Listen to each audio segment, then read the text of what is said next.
as I fall off my chair, and I'm wondering how I'll get down the stairs. Clowns to the left of me, jokers to the right. Here I am, stuck in the middle with you. Welcome into the middle of it. I'm Jeb Hart. I'm happy to be here with you. I got Drake Pugh here with me on the controls as well, doing his absolute best to scramble with some equipment that is, for the second time in a week, has not been cooperative. Well, it's just part of it, Jeb. It's, you do with what you got. I mean, you bob and weave, you take it in. And I know he's going to be with me for the show. He does have a few station business items to address, so he might have to pop out in a bit. So do not take his absence as though he left me. It was predetermined. When I leave, I will return. We can only hope. So yesterday, I got like a little misty-eyed talking about the 1980 Olympics and, my son and a few other things, which is just some guy stuff. That's the stuff that makes a dude get a little, just guys being dudes in their feelings. And, we were talking about the miracle on ice and, about the fact that it's not just, a sports story, more like a turning point of like the national psyche. Because in 1980, the country fell down on itself. The Cold War pressure, the hostage crisis, inflation ripping through everything, and just this like general sense that we weren't standing as tall as we used to. And, like I got teary-eyed about yesterday, talking about a bunch of kids who pulled off the impossible. It lifted the country's head a bit. And like the interesting part about it is that like we always look back on moments like that and remember the glory, but we tend to edit out the anxiety. We remember the miracle, yet we almost always forget the mood. We remember the white picket fence version of our history. We forget the parts where everybody was scared to death, wondering if the world was going to crack in half. And that's just not an American thing. Like, it's a human thing.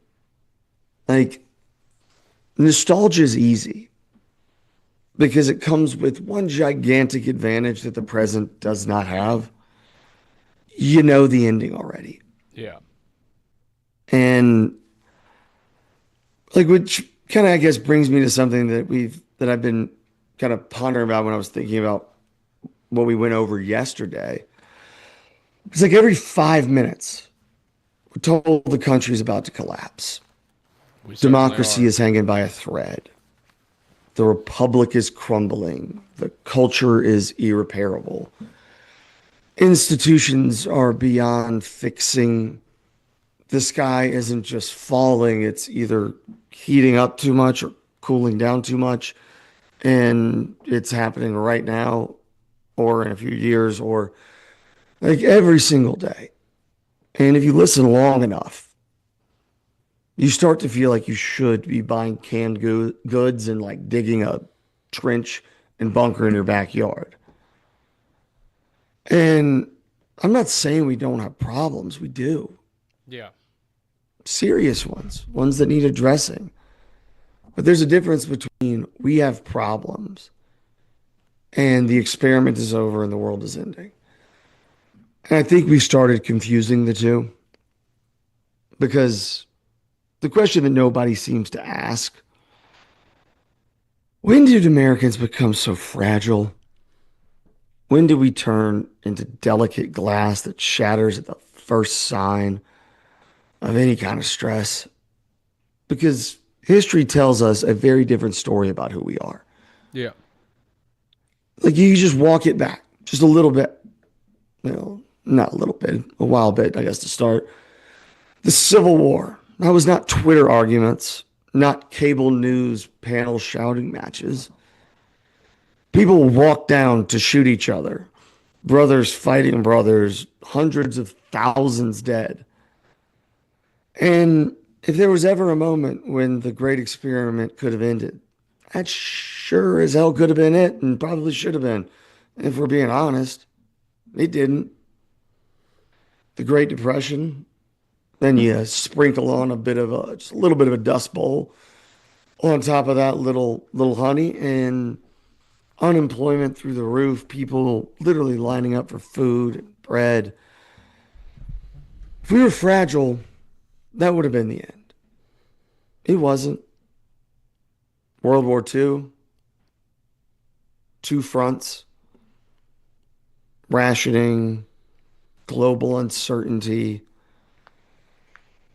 I mean, a planet that was as on fire as it has ever been in our history.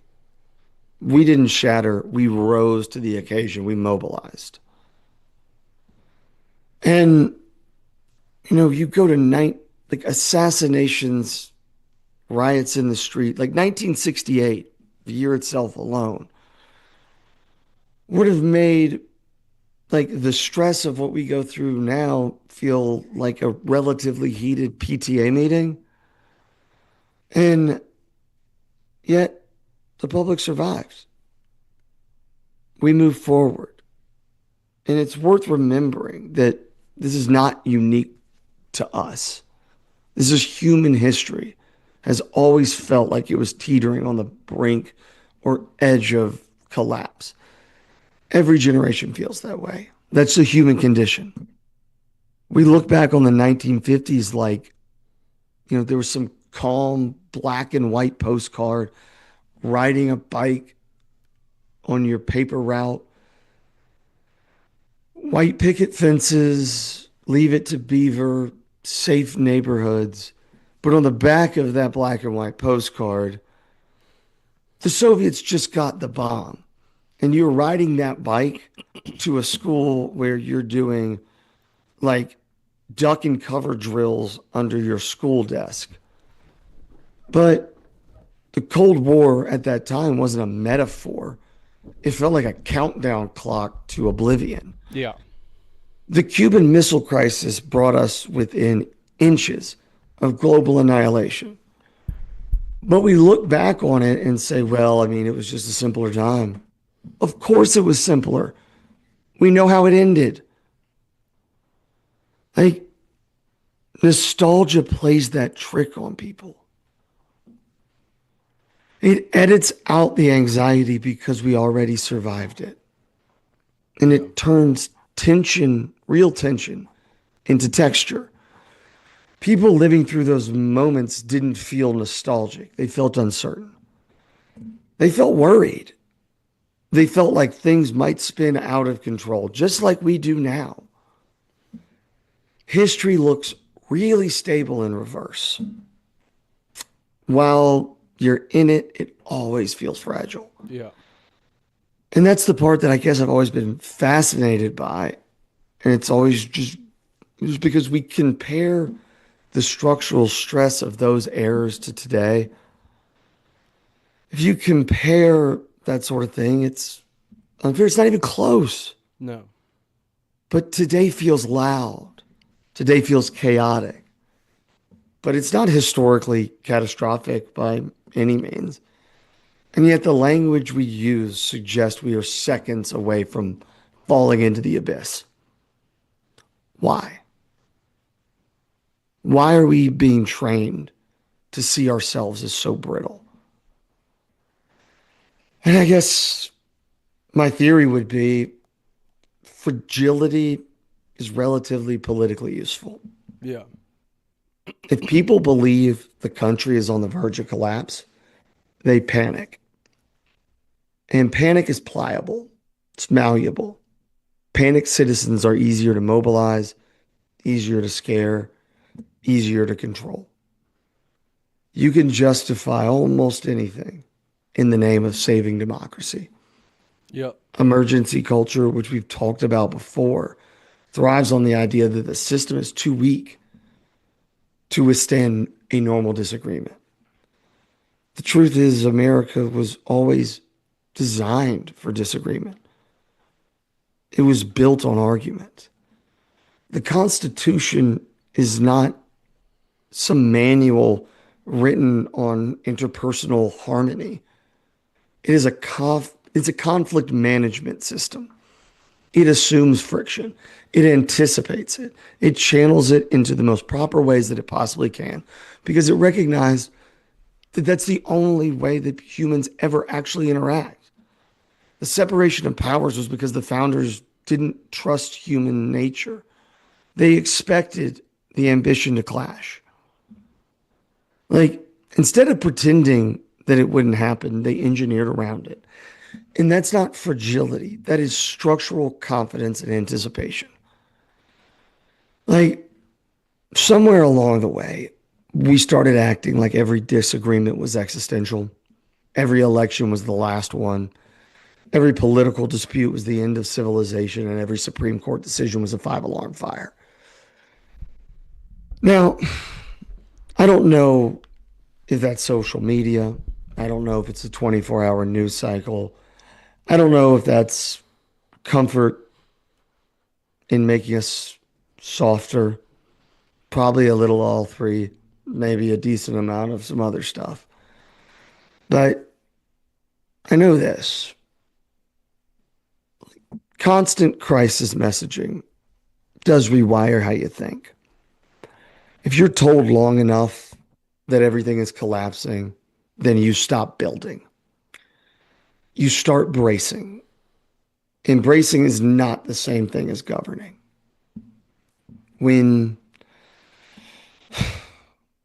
That's where I guess I'll add a little perspective. This country, we as a country are so historically successful that we've gotten so bored enough to fight about whether we deserve to be successful. It's a weird thing to think about because we've gone from survival to dominance to abundance and then circled around to self-doubt. That's not decline. It's complacency. Mm-hmm. And complacency is reversible. Fragility is not. America is not fragile. It's noisy, sure. It's argumentative, absolutely. It's messy, totally agree. But we've got to stop pretending like we're weak. Messy is free. If we were fragile during the Civil War, it would have finished us. If we were fragile during the Great Depression, it would have dissolved the Constitution. If we were fragile during Vietnam and the assassination of Kennedy, it would have broken us beyond repair. But the reason that you and I are sitting here talking, why we're actually here, is because we're adaptive. Yeah. We're stubborn. We're uncomfortable with losing and uncomfortable with defeat. We're a country that argues loudly and then shows up to work the next morning. We are a country that votes against each other, debates each other, and then still stands under the same flag. And that's not fragility. That's resilience disguised as chaos. Now, does that mean we ignore real problems? Of course not. It means we address them without pretending they're terminal. There's a difference between, having to have a surgery and having to have a eulogy. Yeah. We've gotten really comfortable delivering eulogies for institutions that are very much still breathing. Mm-hmm. And there's a danger of that fragility myth. Like, enough people believe the system is doomed, and then they'll start to act like it actually is. They'll treat something that is completely diagnosable as completely disposable. They'll push it past the limits to prove their point, not because it's actually broken, but because they were told it was. And their side said it was, and it being broken helps them prove the point they wanted to make. Resilient nations don't assume perfection. They believe in durability. Yeah. They assume correction is possible. And they assume that tomorrow is negotiable. It's to be discussed, it's to be worked through. So when you hear this constant drumbeat of this is unprecedented, this is catastrophic, this is the end, take a breath. We've had real unprecedented moments. We've had real catastrophic moments. We've had real moments that pushed us to borderline collapse. And you're hearing my voice right now. We're still here. Maybe the problem isn't that America's fragile. Perhaps the problem is we forgot how strong we really are. Maybe we confused discomfort with destruction. Maybe we've mistaken noise for collapse. But here's what I believe. We are not on the verge of shattering. It's just in the middle of arguing with itself because we got nothing better to do. Yeah. Like, arguing is what free people do. Tired nations can recover. Mm-hmm. Divided nations can recover. They can reconcile. Mm-hmm. Argumentative nations can recalibrate themselves. Mm-hmm. But fragile nations don't survive stress. Mm-mm. History tells us that repeatedly. And we're not a fragile nation. No. We're a nation that has survived stress. We are. We certainly are. So, no, we're not delicate glass. We're forged steel. And steel doesn't avoid heat, it's strengthened by it. And stop lying to yourself and pretending we're fragile. We're all just tired. Oh, yeah. And tired's fixable. Tired can be resolved. But once you start to buy into this belief that you are built on a shaky, fragile foundation that is irredeemable, then you're already lost. Mm-hmm. Look in a book, look in the rearview mirror just a little bit and recognize what we've been through, what we've accomplished, what we have endured. And then also look at yourself. I mean, the Marcus Aurelius quote of, give yourself credit for the things that you have been able to endure. Like, you went through it, you were over it, and now you're sitting here. If you're not going to give yourself credit for what you've been through, no one else will. So also, I directly misquoted that pretty badly, and I'm kind of upset. So I will circle back after that one when we get back from the break. Jeb, well, actually, let's stay on for a bit longer. I can't run ads right now, so because the Oh, computer's it's that bad. it's that yeah, the keyboard just doesn't work. So we could let's just keep on for a bit. Well, I mean that's I guess my would be my opener on that regard. Well, because, actually, yeah, we could take a break. We're just on stream, so that's okay. We don't need to all run right, ads. then we can pop it. I mean, I don't mind keep going if it helps. I mean, would it be easier? We could go ahead and just take a quick break. All right. That'd We be will see y'all all right. after the break. All right.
Welcome back to In the Middle of It in a technically fraught uh, Tuesday afternoon. Technically, fraud's definitely the word for it. And we appreciate you bearing with us. There's been many a move, a bob, a weave, but these are the things that come with it when you are just trying to, in the words of, we're doing it live. Yeah, So, we'll do it live. You seen that? oh, that was what I was referencing. Good. I was hoping it was. Yeah, and Freaking thing those sucks. that's what comes with it. But I know we were going to break before. I thought you had something you were about to say. I didn't want to just steamroll over it and move elsewhere if you still had that on your mind. Oh, I don't even know what. I think I was just saying that we'd keep rolling because the ads weren't Oh, working. all right, I think that's all. fair enough. I mean, there's, I mean, we can kind of touch back on that, or I think there's something that I wanted to talk about a few weeks ago, and I kind of forgot about, or just it didn't organically come up. Yeah. Is that we have like this national allergy to averages. Yeah. Like, it sounds boring, but it might be the quietest epidemic in America and society. Like, we have really developed an allergy to the concept of averages. And like, it's not some mild thing, it's full blown. I don't know if we've talked about it before, but it's been on my mind. I feel like we have, but it's just something that when we reframe all of these political conversations, that always seems to be an underpinning of a lot of it is that anecdotal evidence in a person's, you know, personal experience often outweighs the general averages of a situation. And while each person's experience are valid and important, there's a giant difference between your truth and the truth. Yep. Never confuse the two No. because one is real. Like, it's your perception of it, and that's valid, but it doesn't change the fact that it does not outweigh the other thing. Like, and when you start to confuse them, that's where you start to get into trouble. And our lack of understanding of what an average means, or like per capita, or you know what? I did talk about this when it was after Mr. York had that kind of discussion about I don't look at the average, I just look at the numbers. And I was Yeah. like, well, it does matter a decent amount. So I mean, Well, I something I've have noticed about gone. Mr. York is every time you always ask him something, he'll always say, "Just go look it up. Just go look." He never has the answer. It's always go look it up. Well, yeah, and if your answer to that is you do the research to formulate and ground my opinion that I've yelled at a higher volume than I would care to hear that early in the morning, then perhaps the onus is not, I mean, the burden of proof is not on me to prove your point or to fact check a thing, especially if I'm just asking, okay, like, why do we know that? And it's important in everything that we do, in every conversation that we have, is that like you don't have to just pretend you know. You can say that's interesting. I didn't know that. Let me look into that a bit more. It sounds like, but once you start speaking in absolutes, credibility goes out the window, and it's okay to not know. And we've been over this 1,000 times because I do think that that's kind of the foundation of this show that I'm trying to build is this ability to say that like this is what I do know, this is what I don't. If there are things that are brought up, I'm happy to look into them and try to understand what I'm missing. What are the holes in the logic that I have? All of that is really important. And I think something missing in the panel show, Twitter or X, uh, Instagram political discourse that we've lost is that ability. Because you have to, the only way to get any traction is to speak with such a surety, such, you know, and then never apologize when you're wrong. And that's the thing I think we've been over before, and a decent amount about, newspapers and the media. I don't want anyone out there to think that I have an expectation that they're right 100% of the time. That's an unreasonable expectation. But we should all have the equally reasonable expectation that when they're wrong, they own it. And that's how you maintain trust.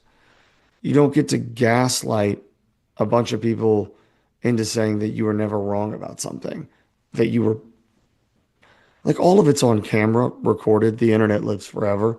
Like people are pretty well aware of what you said, what was true, what wasn't. And that's okay to be wrong and stop pretending that it isn't. Yeah.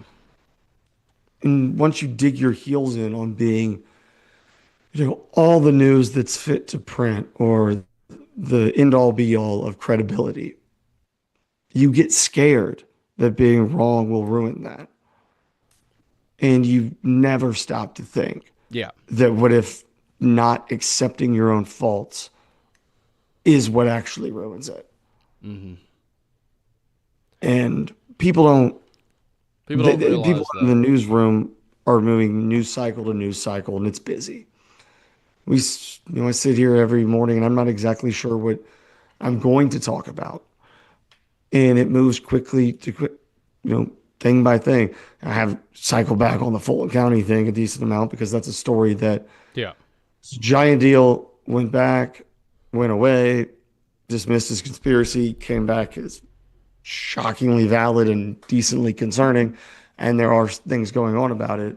And I think that a lot of times when people are wrong about things, and I think that's another issue, is that when they're so wrong about something in the moment, they refuse to do the proper deep dive coverage that is normally required, that is investigating the thing they were wrong about, Exactly. because it makes them look bad. They're going to have to, send a journalist or an investigative reporter down a rabbit hole or send them on a plane to go somewhere to be like, all right, hey, look into how badly we screwed up and then tell everybody, please. No, that's it's an expensive mea culpa, and they're not going to do it. And they think, and I think that's where the behavioral economic miscalculation came in, Yeah. is that they think that by not amplifying their shortcomings, the masses will forget, Yeah. people will stop caring, when all it does is just show that they are not self-critical enough to be trustworthy. Hmm. And you can't, you can be wrong, but you can't pretend you weren't wrong. That's where people start to get bothered. And, with coverage of all the things that are happening, like, I guess things that are happening right now in New York are interesting to me because, you know, history repeats itself relatively often. Oh yeah, all the time. And I said a few weeks back how I wasn't excited, but I thought it was necessary that Zoran Mandani got elected in New York Yeah. because every so often history runs a lab experiment. And every so often voters decide to try something that, hadn't been tried before, Yeah. just to maybe see if this time it's different. Like New York City volunteered to be a lab rat, and last week they came out with the new budget, and it's pretty nuts because a decade ago, New York City's budget was 70 billion, and the one that was proposed the other day is nearly double that. And we're talking about a single island, a city operating on a budget that rivals and oftentimes exceeds the national budget of countries like Greece or Thailand. One city, sure, five boroughs if you want to get into it, but it's one city and an island. And like, yeah, it's New York.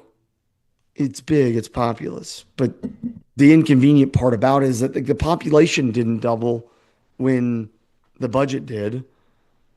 It hasn't even grown in any meaningful way since that $70 billion budget under Bloomberg.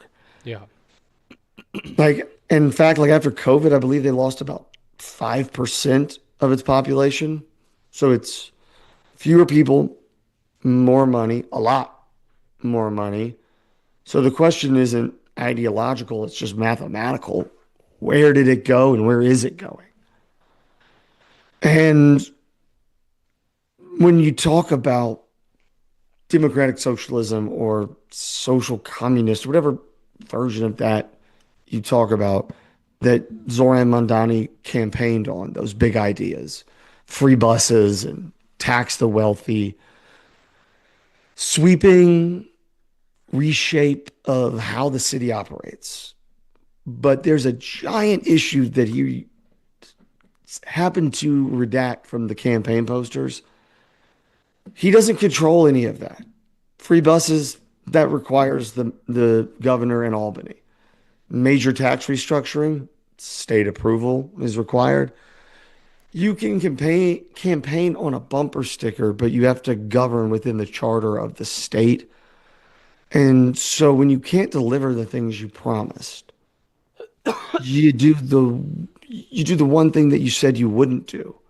And that's the thing that I know bothers people the most is he raised property taxes 10% on more than 3 million apartments, or at least that's the threat, is that if he doesn't get his way from Albany to be able to tax the most profitable corporations and the wealthiest people, the only lever at his disposal is to raise property taxes 10% on over 3 million homes. Regular people who thought they were voting, to soak someone else into covering, the deficit when in reality, the sponge was hiding under their own sink and he just didn't tell them because basic services right now, even as they're going through this, look like they're running on fumes. I don't know who's seen the news, but like snow removal, and I know they have a blizzard coming, but the city's asking for volunteers with shovels.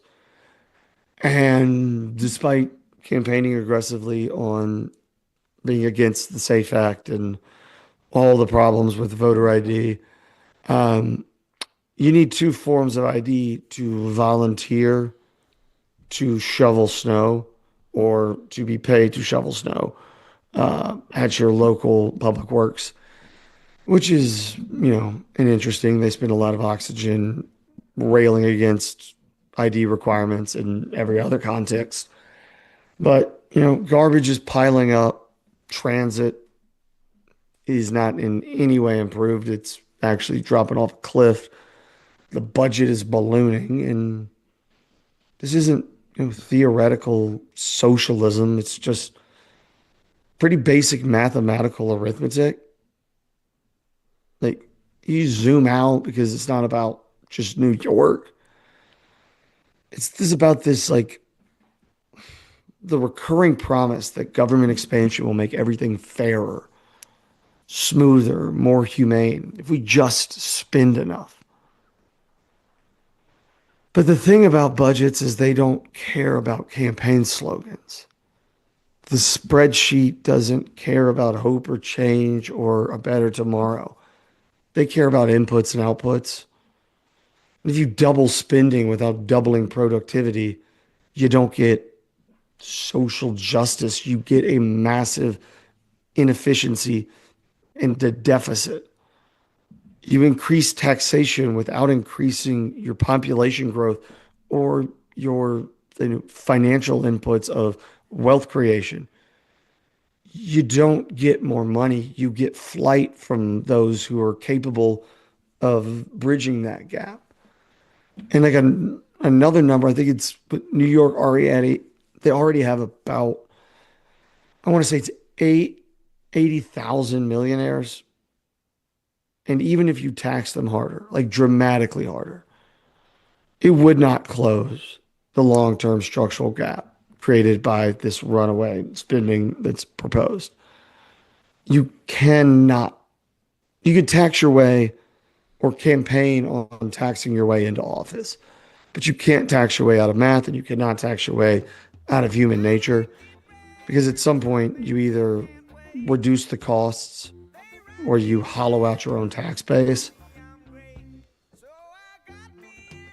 And we can go into that when we circle back. Sorry, I got rolling again. That's all right. We'll be back.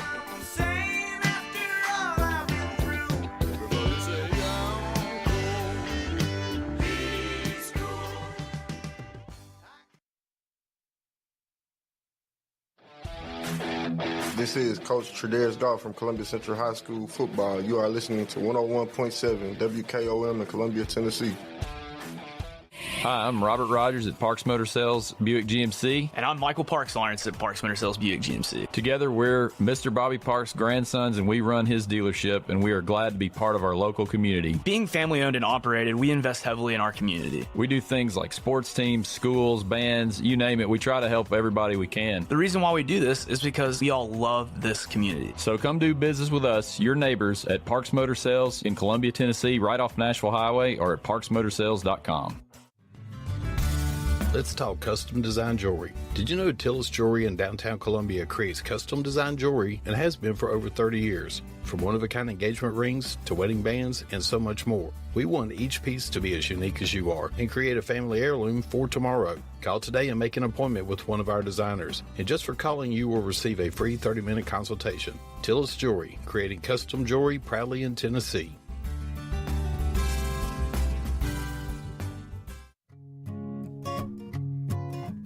Hi, Jimmy here for Columbia Ace Hardware.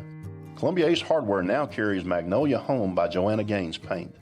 Now their premium quality and huge selection of colors will be right in your neighborhood. Along with the award-winning service and advice Columbia Ace has always provided for your paint projects. Around the block, what you need in stock, with people who know their paint. Columbia Ace, the helpful place. Ace is the place with the helpful hardware, folks. Do you have trees that need trimming or removed? Do you have stumps that you want grounded? A1 Tree Trimming and Removal is a family-owned and operated business local to Columbia and Lewisburg. They also service surrounding Middle Tennessee. We are licensed and insured and provide free estimates. No job is too big, no tree is too small. Give old Luke a call or text Luke at 931-359-3113. Or you can check them out on Facebook and tell A1 Tree Removal that you heard this ad on the radio. If you love America, then you will love A1 Tree Removal. You're not just a homeowner, you're also an ice maker that didn't read the job description owner. Fortunately, you've got heating and cooling built and tested to keep going. American Standard Heating and Air Conditioning, built to a higher standard. Call Davis Heating and Cooling at 931-388-2090 for all your home comfort needs. Davis Heating and Cooling is your local independent American Standard dealer and proudly serves the Murray County area. Find Davis Heating and Cooling online and on Facebook or call today, 388-2090. Hey, this is Seth Moss at Tennessee Valley Equipment, a premier FAE PrimeTech, Bandit, and Surex dealer. We are your dealer for all of your land clearing and forestry mulching needs. We sell equipment, provide repair service, and parts along with a rental fleet of mulching equipment. We also offer mulching teeth, blades, and sharpening. Our number one priority is getting you up and running as quickly and affordable as possible. Tennessee Valley is located at 300 Santa Fe Pike in wonderful Columbia, Tennessee. Stop by or give us a call today at 931-981-9812. This is Debbie Matthews with the Nashville Realty Group, and if you've been paying attention, you know the housing market has been tough, but rates are beginning to thaw. So if you're thinking about selling, the time to jump in is getting better every day. But if you're thinking about buying, and those interest rates are still a little bit too high, a good agent knows how to negotiate interest rate buydowns, and I'm a good agent. So call me, Debbie Matthews with Nashville Realty Group, 615-476-3224.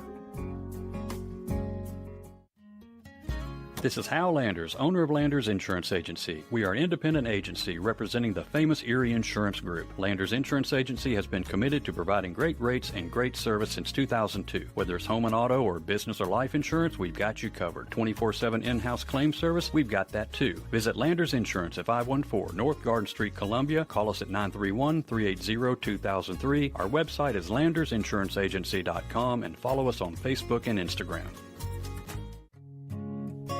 This is Trip Stoltz with Columbia Ace Hardware. I love listening to 101.7 WKOM FM, Columbia, Tennessee.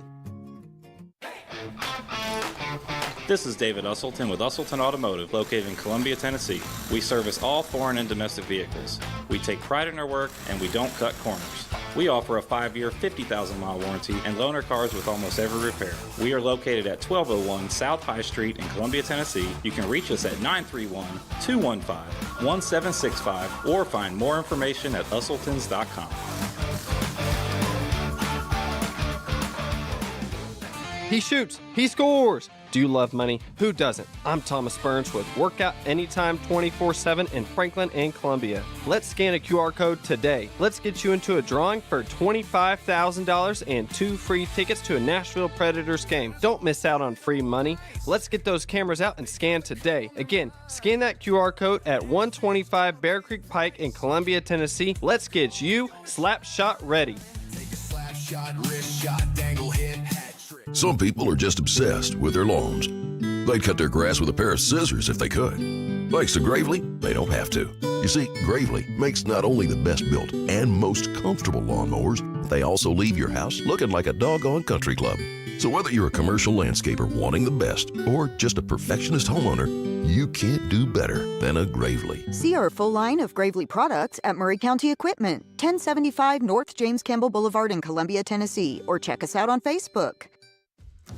Are you thinking about a new fence? Maybe you need a pole barn? Then you should give Sands Fence Company a call. That's 931-309-1644. Will Sands has built his business based on the principles of honesty, quality, and integrity. Sands Fence Company has been in business for over 20 years, providing their community with farm, residential, and commercial fencing, as well as pole barns and buildings. Call today for a free estimate. Sands Fence Company, 931-309-1644. That's 931-309-1644. Discover Prime and Pint in downtown Columbia, where great food meets great company. Join us for weekly specials. Tuesday is Texas Tuesday, with a rotating menu that gives back to local causes. Wednesday is half-off burgers and pints all day long. And on Thursday, don't miss our prime rib dinner carved fresh by our chef. Make your night memorable at Prime and Pint, 105 East 6th Street, Columbia. Prime and Pint Butchery and Public House.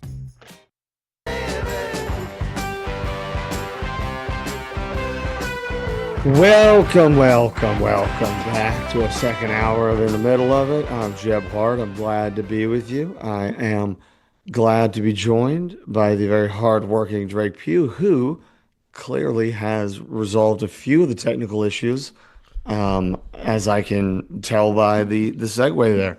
How are you? I'm doing good, Jeb. We've gotten some stuff sorted out. You know, it's just all part of it. We got a give you a little sneak peek. Thursday we won't be in this studio, but we will not be in that studio we were in last Thursday. We are revamping one of the old studios here that's in the front room that used to be a studio this week. And that will be great. I'm looking forward to having that studio back up and running. It's been kind of a storage room for the past year, I believe, but it's finally going to be a studio again. Perfect. Maybe you're updating it to like a newer standard, or is it what all? Well, I'd like to eventually. We're just getting it back up and running. Like we had all the microphones and boards and everything removed, and it became like kind of our equipment storage room. But now it's being returned. Now it's being repurposed into its original purpose. All right. And I hope one day we can have all three of the studios running at once. That's kind of what I'm hoping for. The small back one just needs a little work. It just needs some, I forget what they call them, those styrofoam like sound barriers. Acoustic. That's what it needs. We need to put some in there. To be honest, I think all of these studios this one doesn't need them. This one's fine, but the other two do.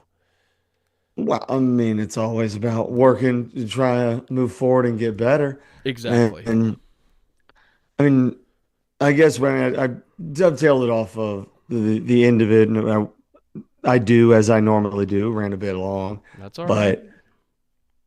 But the idea of the things that are prioritized in media coverage, the things that we either freak out about, care about, or think are the most important things, I mean, I was talking about Zoran Mondani. They talked about all the things that he was wanted to do. Never did mainstream media bring about the fact that the vast majority of the things on his platform he was incapable of doing. Like, it's like me campaigning on the fact that I'm not going to play in the NBA. It's never on the table for me. Yeah. But, or to say that I would play in the NBA, it's not up to me. Other people have to make that, determination, and all the things that he campaigned on with free buses and everything else. It's a New York State thing, but they covered, his hopeful version of it without addressing the practical one. And then you wonder about the things that, and I guess it goes back into, the media refusing to put resources or time or article inches or sound bites to deep dive into their own shortcomings. Because if you would remember a huge story about a gigantic attack on the media, the First Amendment, and the right of a free media, about Don Lemon, and the just gross prosecution against him in made up, trumped up charges in the FACE Act and all of those things. And you remember, correct? Like, this is, Yeah. I was asking you, but Oh, sorry, Jeb. Doing 10 things at once. Hold on. Repeat that again one time. I'm just talking about, do you remember the story with Don Lemon being arrested and the media addressing it as a gigantic attack on the First Amendment and the rights of a free and fair press? No, I do not, actually. I don't remember. When did that happen? When was that? It was during an anti-ICE protest in Minnesota. Yeah, I've been out of the loop. January, like, I think January 18th or 20th or so, mid to late January of this year. So a few months back, they stormed the church. No, you remember? Yes. That I do remember, them storming the church and everything. Yes.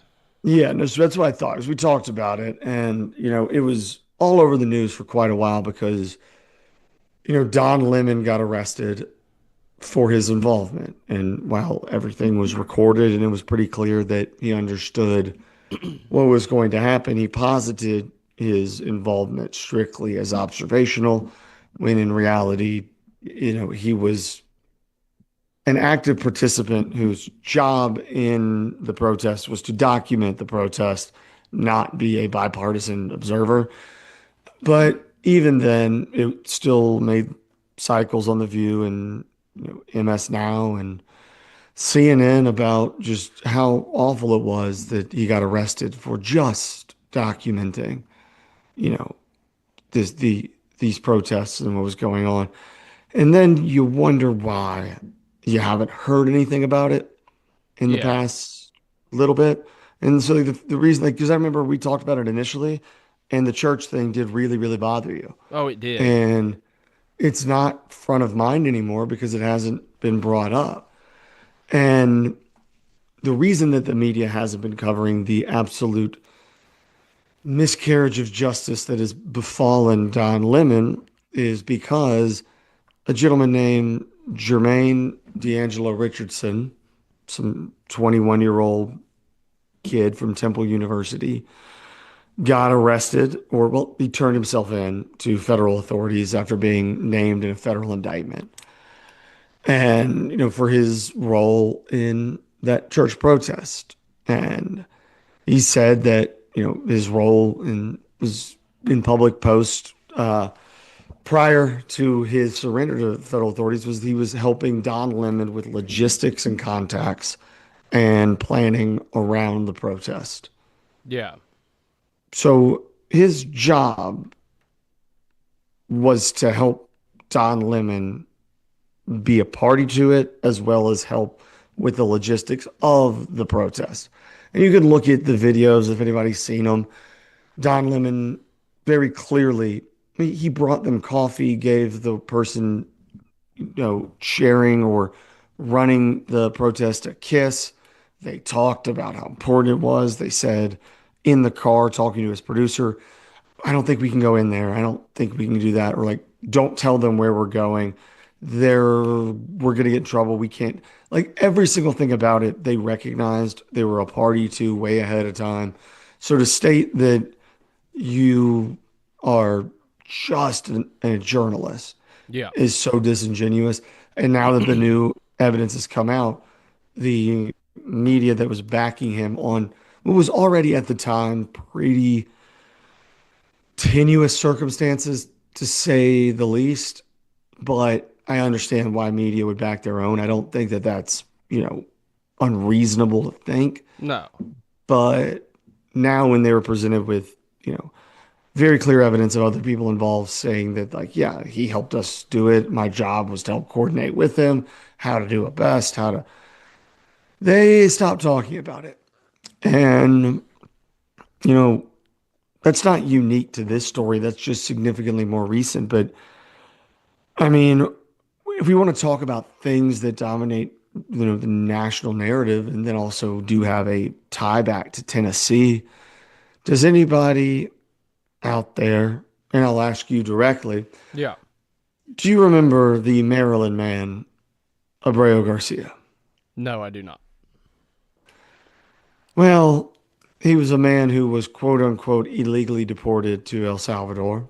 Okay. Who was framed in the media as a Maryland man or a Maryland father or and the judge intervened and had them turn the flight around, and they did that. And then he went to El Salvador, was in jail. A congressman or a senator, I forget which one, went down and had brunch and margaritas with him in El Salvador on the taxpayer dime. Then he came back. When he got back in Tennessee, he got arrested, held, and is now awaiting trial for human smuggling. It's a little different than human trafficking, just to be clear there, because it's not like sex trafficking or those things. It's basically trying to aid and abet illegal immigrants to go throughout the interior of the country. Yeah. So he's awaiting charges.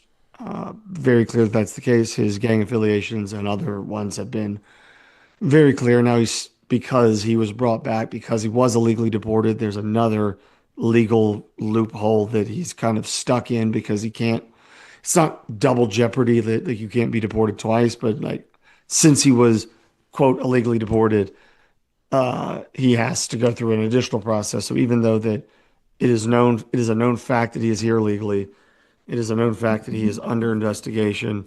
It is a known fact that he is, has these gang affiliations. It's no longer this hypothetical. He still gets to be here and is living in Maryland currently, even with, charges pending in Tennessee. Yeah. It just gets doled out. And that story has not been brought up in forever because it no longer fits the narrative that was trying to be built. Yeah.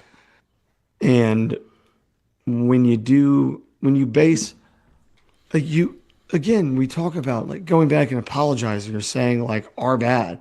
The amount of pundit shows like there's no evidence that he has any affiliation or any. Well, I mean, a grand jury clearly thought so, and the FBI who had him on the list clearly thought so. And either way, like I don't know why he became the example of, ICE overstepping or overreaching its boundaries or its, ability to do its job because he, because of a clerical paperwork error in how he was deported. Like really, if you think back on what it actually was, he wasn't like there's tons of people who were deported to other countries. He just got sent back to the country of his origin. And part of the order of withholding was that he was supposed to be deported, but he wasn't supposed to be deported back to El Salvador. We had just signed the deal with the president of El Salvador to send them the people who were gang affiliated to their prison down there. And he got wrapped up in that, and literally it's just a clerical error. And it got highlighted as though we just took American citizen and a Maryland father, ripped him from his home, and shoved him in an El Salvadorian gulag. When in reality, it was a clerical error to send an El Salvadorian illegal immigrant back to El Salvador. And while it should be rectified and should not be something that happened, especially if, the paperwork stated that part of his deportation order was that he was not to go there, then absolutely that should be handled and fixed. It does not need to be a national catastrophe around that is in any way similar to the same quote unquote clerical error that we see in Fulton County or the census that happened a few years back where they admitted, oops, our bad. We got the seats wrong. We counted incorrect. We'll deal with that in 10 years. Like that one really did cover the national media attention until it was disproven, until it was, not disproven, just not corroborated that the outrage was justified. Yeah. And that's where you start to lose it. And I mean, yesterday, it never crossed my mind, but we talked about the Olympic hockey win, and people had brought up the Kash Patel being in the locker room thing. Mm-hmm. And I was like, people are gonna be mad about this, but whatever. I didn't think people were gonna be that furious and that like on the taxpayer dime, he goes over there and is drinking beers in the locker room with the legislator who flew down to El Salvador to meet with Abreu Garcia for a photo op and margaritas was on the taxpayer dime, and there was an outrage. But also, Kash Patel, I don't know why people don't understand this, but I guess it makes sense because it doesn't make the news. When the Olympics happen, the amount of security summits that also coincide with that are very vast because every country is in one place at one time. It makes logistical sense to have meetings about joint security measures or trade agreements or other things to be there. So people continue to ask, like, what is the FBI director doing there? Exactly what most FBI directors or other delegations have done. Like when Obama was in the locker room for the Olympics, shaking hands with the basketball team, nobody was complaining about the taxpayer dollar. It was like, oh, look at the support that he shows for the basketball team. He loves basketball. And, he installed a court, don't you remember? And, it's him just, being a great American and a down-to-earth president. Kash Patel was there for security meetings with allies and in some instances with adversaries to try to structure a few things because everybody's in the same place. That's historically been a thing that happens during the Olympics. And so he was there for that. And if you can schedule a meeting around something you love, the dude loves hockey. He plays in a men's league hockey league. Like he's about it, loves it. They invited him in to come in and he did beers with the boys. Yeah. That rules. Like if I had a work conference and I had to go anyway, and I could schedule it around some golf tournament I wanted to go to, or my friend being in town and happened to coincide, and it wasn't that I was missing out on any of the work or anything like that. And then flip that around, like if it was like, Ole Miss football or something, and I happened to be there, and they were like, hey man, we won a gigantic game. Do you want to come do beers with us? Yeah, I'm going to come in the locker room if you invite me to do so and do beers. And it was framed so disingenuously. Like it initially came out like, and I believe MSNBC was like leaked footage of Kash Patel it wasn't leaked, they posted it. There was a video of Kash Patel having Trump on speakerphone. Like, it wasn't like y'all had some like Dick Tracy like just Sherlock Holmes detective work. They posted it of their own accord. The hockey team posted it of their own accord. They're going to the State of the Union. Like all of these things, it's framed in like, look what we got. We caught him. Yeah. He was there and shouldn't have been. And then people never ask the follow-up question of like, okay, why was he there? He's there for security conferences because he's the FBI director. All right, that makes sense. Why is he in that locker room? Well, he loves hockey and they invited him. Okay, I guess that makes a bit of sense. But why was he drinking beers? You're like, because you're celebrating a win for the United States in a locker room in Milan, and they asked you to do beers with them. You do beers with them. Um, that's just that's just diplomacy, baby. And like the outrage over it when the view of Obama shaking hands with LeBron in that locker room was viewed as, a humanitarian care for, the United States, the people, its athletes, and a true care. Nobody brought up the flight bill or the reason he was there in the first place, when the reason that he was there in the first place was the same reason. The Olympics do put together delegations all the time. I mean, in the 1980 Miracle on Ice, granted it was in New York, but like Walter Mondale, the then vice president, put Jimmy Carter on the phone in that locker room afterwards. Again, it wasn't a flight across the ocean, but still, like this is not new. Yeah. But people always clutch pearls and act like it's this breaking of democracy or insane thing we've never seen before.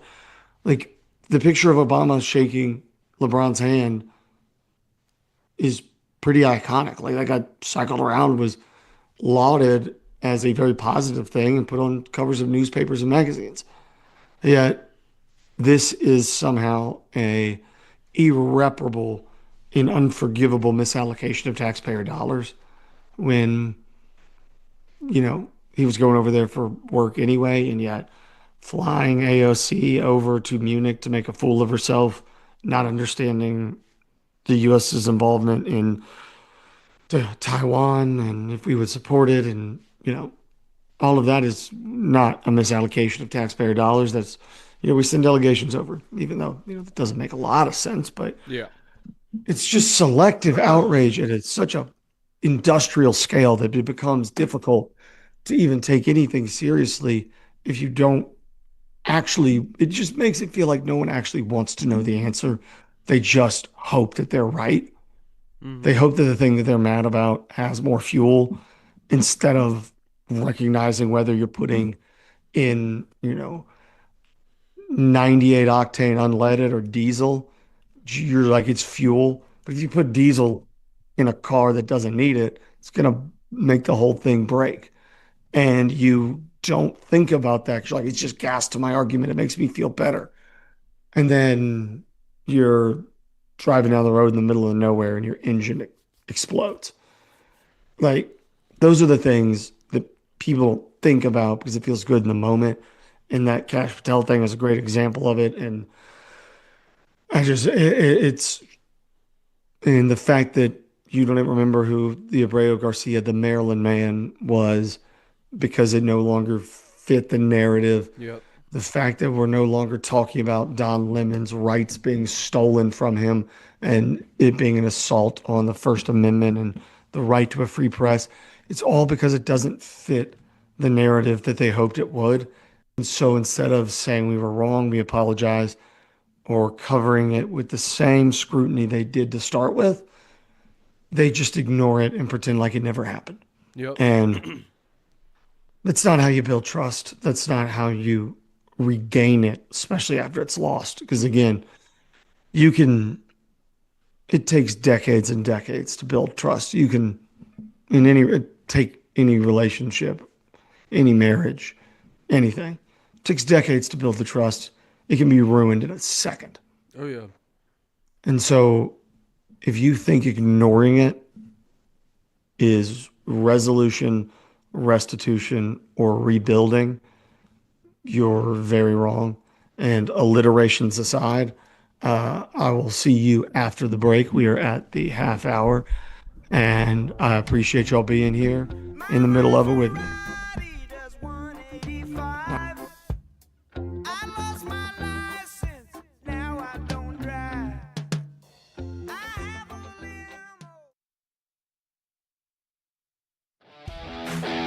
This is Coach Tredarius Goff from Columbia Central High School football. You are listening to 101.7 WKOM in Columbia, Tennessee.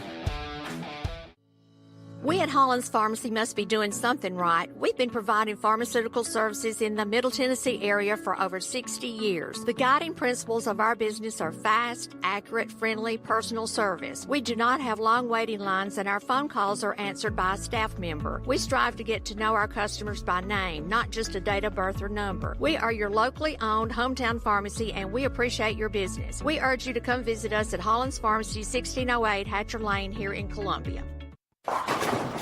Hey, this is Derek Ransom with 10 Pin Alley, voted #1 family entertainment center in Murray County. We offer 32 bowling lanes, giant arcade, laser tag, bumper cars, and a full cafe and bar menu. We also specialize in group events, kids and adult birthday parties, company parties, sports team parties, and holiday parties. We're located at 322 East James Campbell Boulevard in Columbia. Call us today at 931-381-BOWL or visit us at 10pin.com. 10 Pin Alley, it's where the good times roll. In today's uncertain world, you can never be too careful about your family's financial future. That's why the Parker Group, a part of Baird's Private Wealth Management, is offering a free second opinion on your financial plans. Let us review your current plan, and we will identify any gaps and offer suggestions to improve it. Please call the Parker Group at 931-548-3737. That's 931-548-3737. Robert W. Baird and Company Incorporated does not offer tax or legal advice. This is Mark Curry at the Trailer Store. We are a local, family-owned business. Every day, I work with my wife, Susie, my mother, Becky, and my son, Justin. We offer a full line of lawnmower trailers, utility trailers, stock trailers, and a full line of trailer parts. We also offer service. Come see us at 1021 New Lewisburg Highway. Call us at 931-381-2795. That's 931-381-2795. Farmer Johnny here, Taylor Family Farm. I want to give y'all a little look-see. We raise 100% non-GMO, grass-fed beef, pasture chicken, and pork on our family farm. Everything that we grow is raised with love and care to ensure the highest quality and nutrition for our family and customers. You can shop online at TaylorFamilyFarmTN.com or visit our farm store in person at Etheridge, Tennessee at 301 Dave Reisner Road. That's TaylorFamilyFarmTN.com for more information. Hi, I'm Kelly Dobson, owner of Caring Hearts Home Healthcare here in Columbia. For over 20 years, we've proudly served our community, locally owned and operated, providing trusted care you can count on. We support seniors, individuals with disabilities, and even short-term care after surgery. From personal care to homemaking and companionship, our team is here to help you or your loved one live safely and comfortably at home. Call Caring Hearts today at 931-381-5470 or stop by in person, 1121 Trotwood Avenue here in Columbia. Hello, I'm Rick Whitley. And I'm Daniel Pollard from Jones & Lang Sporting Goods. We would like to take this opportunity to thank all of you for the many years of support. Since 1966, Jones & Lang has been locally owned and operated and supplying teams from T-ball to college. Stop by and see what we can do for you. We offer a wide variety of services from silk screening and embroidery to our custom trophy and awards department. We're open Monday through Friday, 8 to 5, and Saturday, 9 to noon. Remember, Jones & Lang Sporting Goods, the look of a winner. Hello, my name is Zach Maddox. I'm a proud third-generation owner-operator of Columbia Paint and Wall Cover, founded by my grandfather, Ralph Maddox, in 1946. We offer a variety of paint and wall covering products, but our passion is customer service. We can offer many personalized services and can come out to your house or business if needed.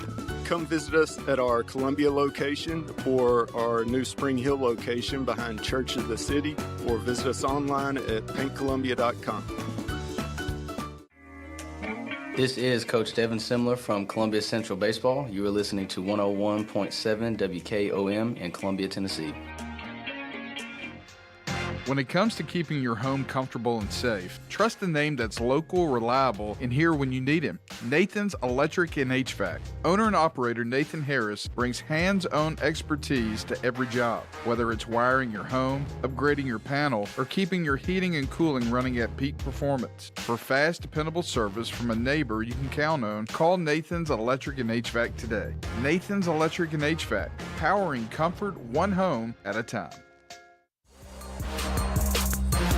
Columbia, your Love's travel stop just got a whole lot better. We've modernized our space at 1624 Bear Creek Pike at exit 46 to bring you more of what you want with fuel discounts, additional food offerings, and everything you need to hit the road with ease. Come say hi at the remodeled Love's in Columbia. We thank you for allowing us to be a part of your community. Safe travels.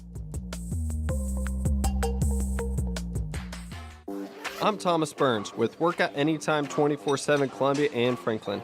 Are you ready to train with confidence? Well, Ramp delivers 100% custom built workouts with our certified personal trainers and has custom nutrition plans built for your goals. No matter your experience level, let's break through those plateaus. Let's see those results. Let's start today at workoutanytime.com/Columbia or call 931-325-9823. Don't forget, Workout Anytime 24/7 wants to ramp you up. Discover Prime and Pint in downtown Columbia, where great food meets great company. Join us for weekly specials. Tuesday is Texas Tuesday, with a rotating menu that gives back to local causes. Wednesday is half-off burgers and pints all day long. And on Thursday, don't miss our prime rib dinner carved fresh by our chef. Make your night memorable at Prime and Pint, 105 East 6th Street, Columbia. Prime and Pint Butchery and Public House. Hi, I'm Matt Perales, manager of Murray County Equipment. We help you with all your agriculture and construction equipment needs. We carry a full line of New Holland tractors from compacts to high horsepower. We have a full line of Gravely mowing equipment. We also have New Holland construction equipment, attachments, and accessories for your tractors and a complete parts department. We are locally owned and operated. Come see us at 1075 North James Campbell Boulevard or learn about us on Facebook or contact us at 931-490-8183.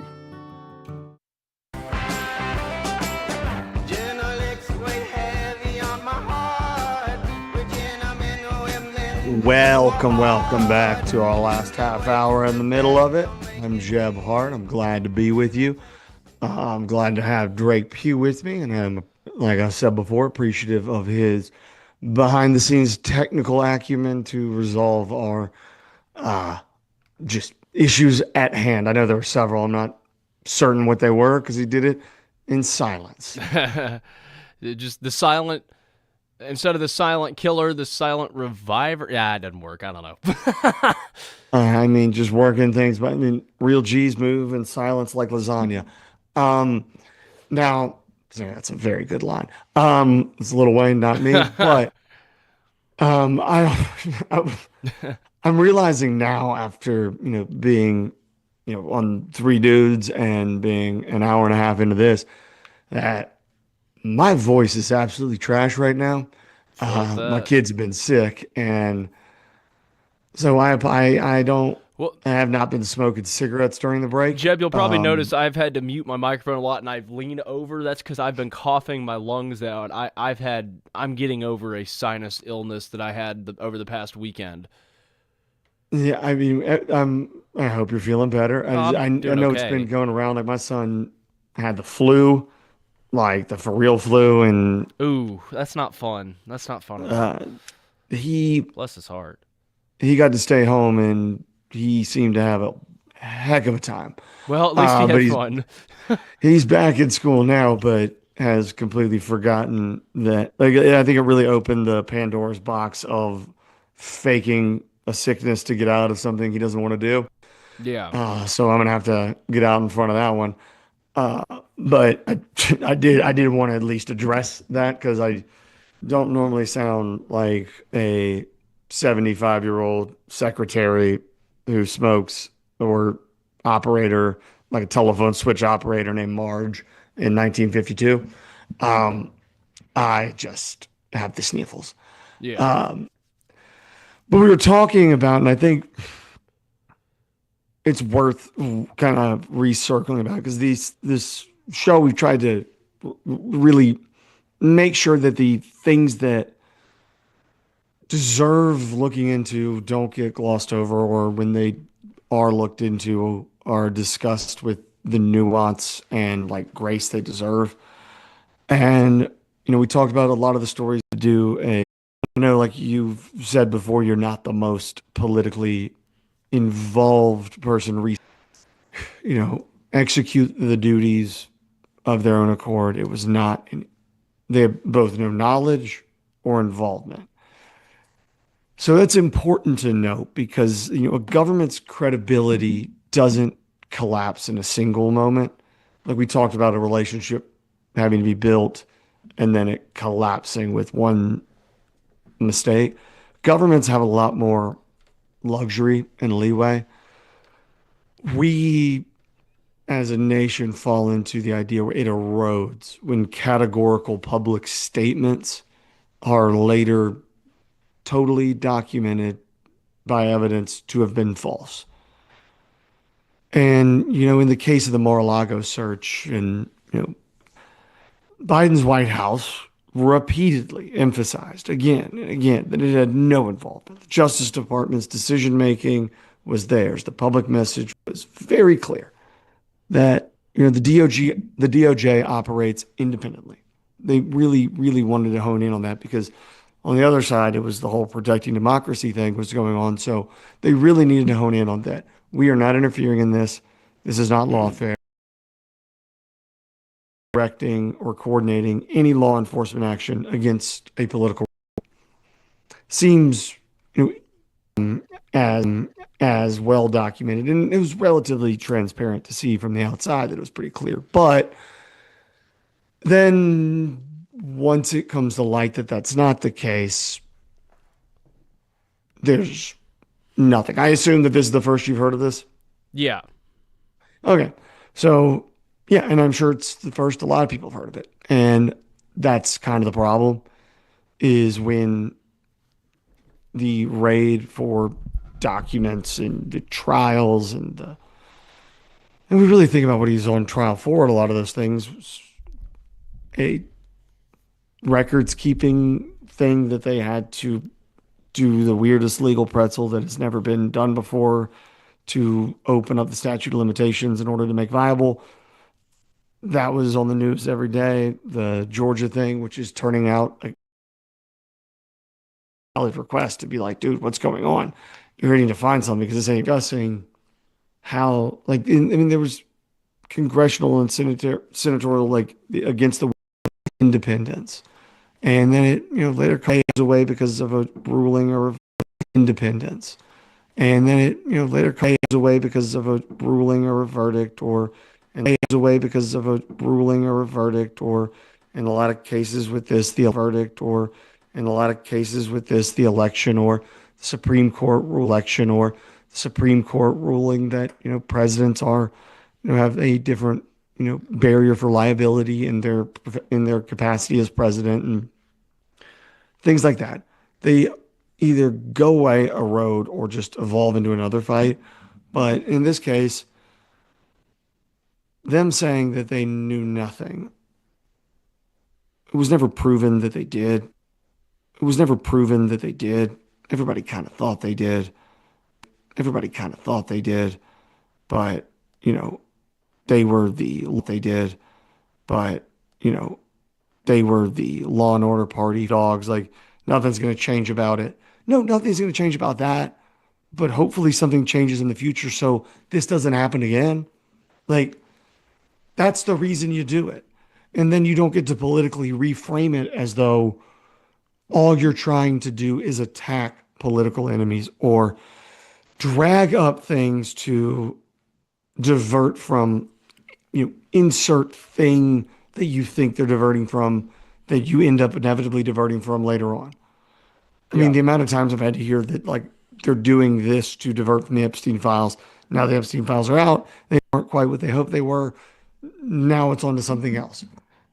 It's silly how transparent the theater is. Some sort of trauma in your past, and you know that the building you're in is on busted foundation, you don't feel more comfortable on the 36th floor than you did on the first.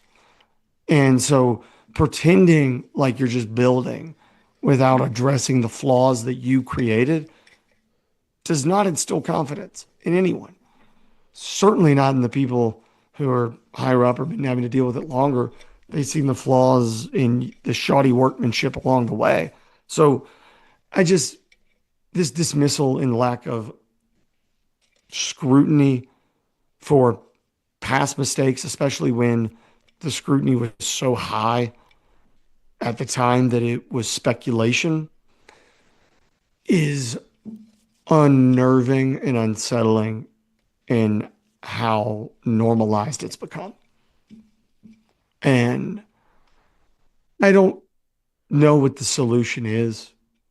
I really don't. I mean, my version is I have this show that I hope can address those things, but what I'm talking about is way above my head.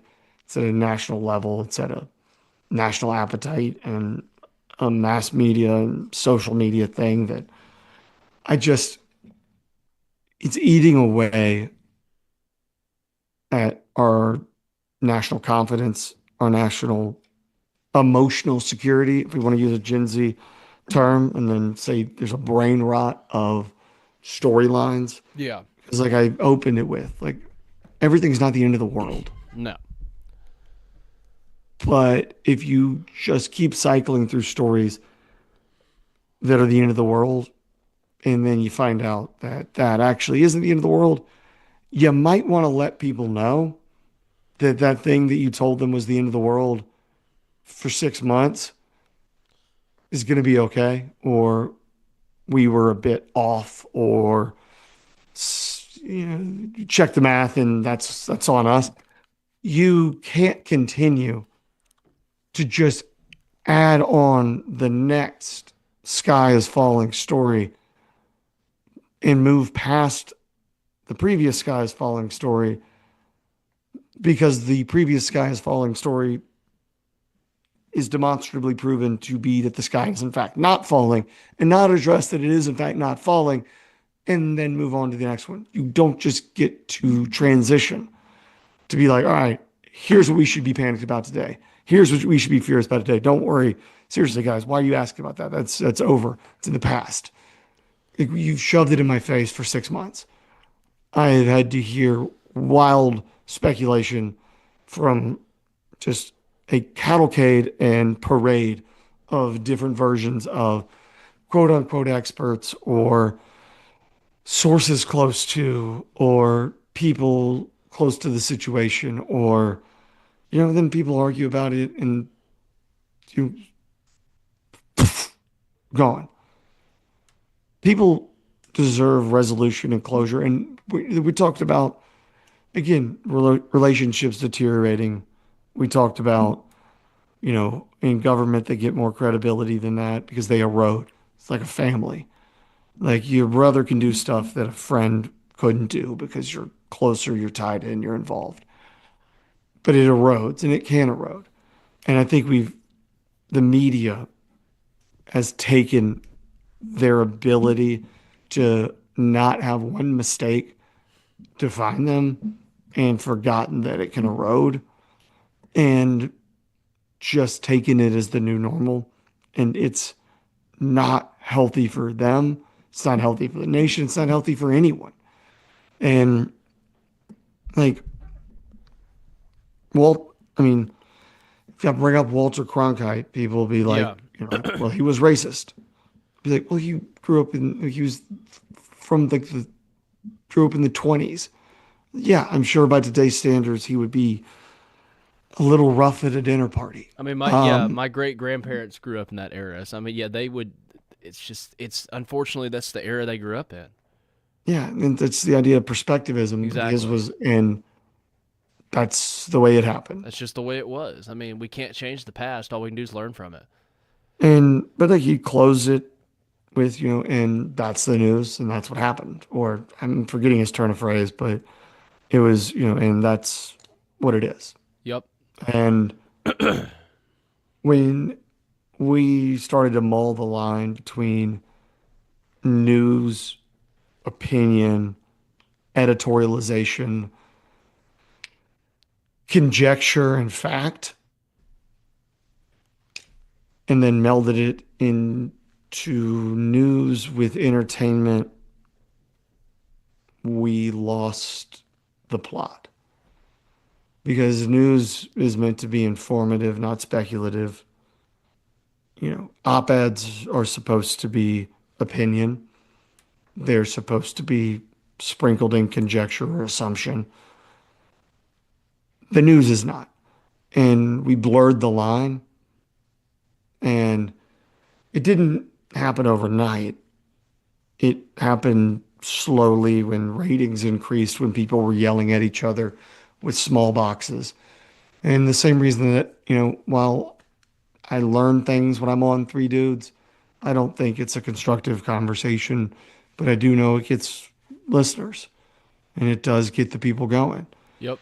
And when national networks started, leaning into that and recognizing that it did get ratings, it did move needles, it did keep people there for the fight, then we blurred the line between what is real and what we are asserting is real, what we want to be real, what we are conjecting to be real. And you can go on two different networks and hear two different versions of what's real. Yeah. Because it stopped being news, started being entertainment. And a part of us likes that. We like to go on and watch something that'll tell us